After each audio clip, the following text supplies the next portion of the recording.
Punch ബ്രേക്കിൽ ഇന്ന് നമ്മൾ ഒരു മഷ്റൂം ബിരിയാണിയാണ് ഉണ്ടാക്കാൻ പോകുന്നത്. മഷ്റൂം പെട്ടെന്ന് കിട്ടുമ്പോൾ നമുക്ക് ബിരിയാണി ഉണ്ടാക്കാനായിട്ട് എളുപ്പമാണ്. അതെങ്ങനെയാണ് ചെയ്യുന്നത് നമുക്ക് നോക്കാം.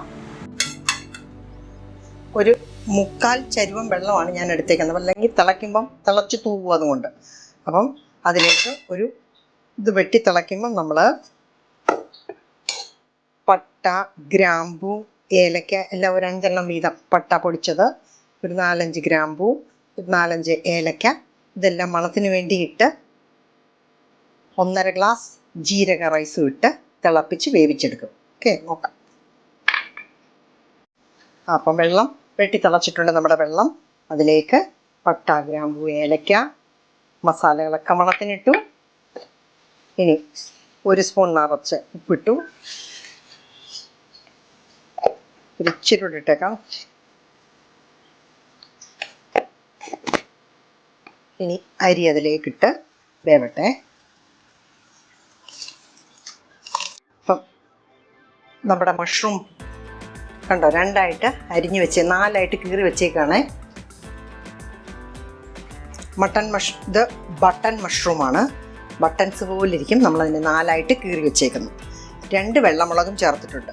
ഇത് 1 സവോള, ഒരു 10-25 അല്ല 1 കപ്പോളം കൊച്ചുള്ളി 2ആയിട്ട് കീറിയത്, മല്ലിയില, പുതിന ഇല, 2 തക്കാളി, ഇഞ്ചി, വെളുത്തുള്ളി. ഇനി പൊടികൾ: ഉപ്പ്, മഞ്ഞൾ പൊടി, മുളക് പൊടി, മല്ലിപ്പൊടി, ഇറച്ചി മസാല, ഒരൽപ്പം കുരുമുളക് പൊടി. അപ്പം നമുക്ക് എണ്ണയൊഴിച്ച് കടുക്.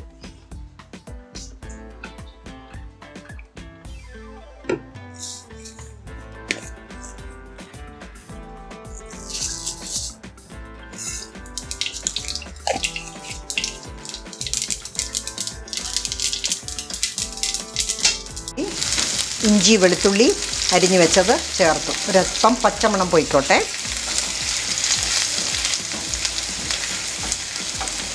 അരപ്പിന് പച്ച ചുവച്ചാൽ ടേസ്റ്റ് വരത്തില്ല. നല്ല മൂത്താലേ കറികൾക്ക് രുചി വരത്തുള്ളൂ. ഇനി അതിലേക്ക് നമുക്ക് ഉള്ളി അരിഞ്ഞു വെച്ചത് ചേർക്കാം.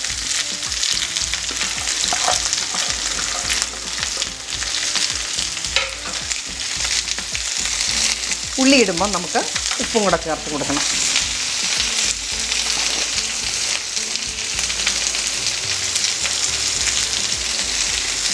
കൊച്ചു സ്പൂണാണ്, ഞാനൊരു 1.5 സ്പൂൺ ഇട്ട്.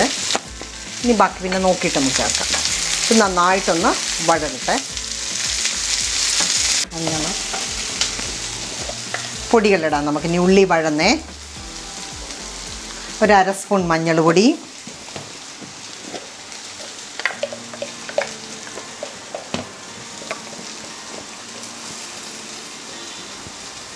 ഒരു 1.5 സ്പൂൺ മുളക് പൊടിയെ ചേർക്കുന്നത്, കാരണം നമ്മൾ ഇച്ചിരി കുരുമുളക് ചേർക്കുമല്ലോ, അതുകൊണ്ട്.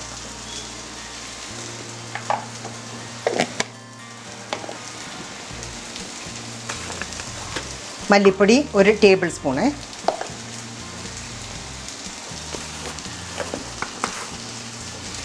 ഇറച്ചിക്കൂട്ട്,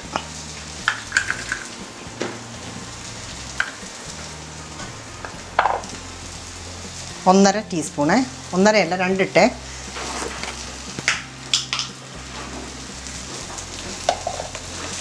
കുരുമുളക് എരിവ് കൂടണ്ട, ഒരു 1/2 ടീസ്പൂൺ.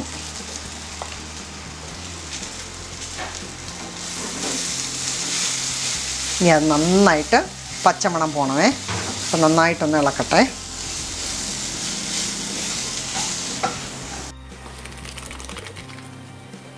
നന്നായിട്ട് വഴന്നിട്ടുണ്ട്. കണ്ടോ, കളറൊക്കെ മാറി നല്ല വഴന്ന കളറായി. ഇനി അതിലേക്ക് നമ്മൾ 2 തക്കാളി അരിഞ്ഞ് വെച്ചിരിക്കുന്നത് ചേർക്കാം. ഇനി ഇത് നന്നായിട്ട് വഴന്നു. വഴന്നതിന് ശേഷം വേണം നമുക്ക് മഷ്റൂം ഇടാൻ.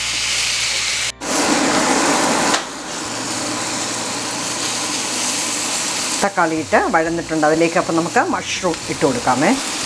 ഈ മഷ്റൂം ഇട്ട് കഴിഞ്ഞാൽ ഉടനെ വെള്ളം ഒഴിക്കല്ലേ. നന്നായിട്ട് ഈ അരപ്പുമായിട്ട് ഇതൊന്ന് 5 മിനിറ്റ് പെരണ്ടിരുന്ന് വെന്തിട്ടേ നമുക്ക് വെള്ളം ഒഴിക്കാവൂ കേട്ടോ, എന്നാലേ നല്ല രുചി വരത്തുള്ളൂ. നമ്മുടെ മഷ്റൂം കറി റെഡി ആയിട്ടുണ്ട്. നമ്മൾ മഷ്റൂം ഇട്ട് നല്ലപോലെ അരപ്പിട്ട് വഴറ്റിയതിന് ശേഷം കുറച്ച് വെള്ളം ഒഴിച്ച്, ഒരു പരക്കെ വെള്ളം ഒഴിച്ച് 20 മിനിറ്റ് തീ വെട്ടി തിളച്ചതിന് ശേഷം തീ കുറച്ച് 20 മിനിറ്റ് വെന്തതാണ് ഇത്. എന്നാലേ എല്ലാ മസാലകളും നന്നായിട്ട് പിടിച്ചിട്ടുണ്ട്. ഇനി നമുക്ക് ബിരിയാണി കൂട്ടാം.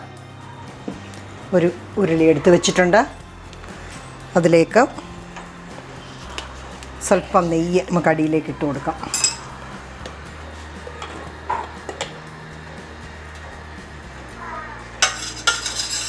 ഒരു ടേബിൾ സ്പൂൺ നെയ്യ് ഞാൻ ഒഴിച്ചിട്ടുണ്ട്. ഇനി വെന്തിരിക്കുന്ന ചോറ് നമുക്ക് അടിയിലേക്ക് ലെയറായിട്ട് ഇട്ട് കൊടുക്കാം.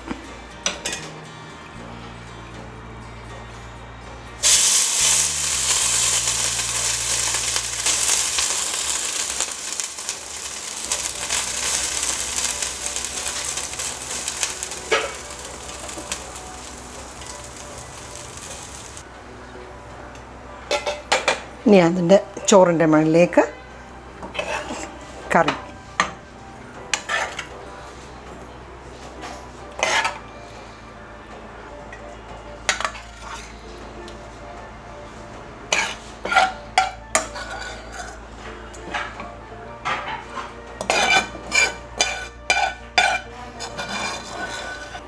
ഇനി അടുത്തതായിട്ട് അതിലേക്ക് നമ്മൾ പുതിന ഇല എടുത്തു വെച്ചിട്ടുണ്ടായിരുന്നല്ലോ, അതിനെ നിരത്തിയിട്ട് കൊടുക്കുക. ഇനി മല്ലിയില. ഇനി ബാക്കിയിരിക്കുന്ന റൈസ് നമുക്ക് മേളിലേക്ക് ഇടാം.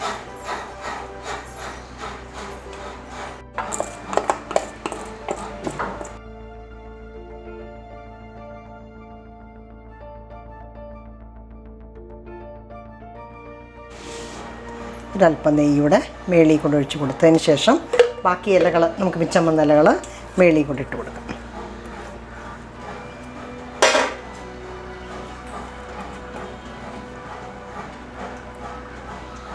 ഇനി നമുക്കിതിനെ ഒന്ന് ദമ്മാക്കാനായിട്ട് ഒരു പഴയ ദോശക്കല്ല് ഞാൻ അടിയിലേക്ക് വെച്ച് കൊടുക്കാൻ പോവാണേ. പഴയ ദോശക്കല്ലേ. ഇതൊരു നല്ല ചൂടായതിന് ശേഷം നമ്മുടെ ബിരിയാണി അതിൻ്റെ മുകളിലേക്ക് എടുത്ത് വെച്ച് ചെറിയ തീയിൽ ഒരു 5 മിനിറ്റ് കിടക്കുക. അപ്പം നല്ല ദം ബിരിയാണി നമുക്ക്, മഷ്റൂം ബിരിയാണി നമുക്ക് കിട്ടും.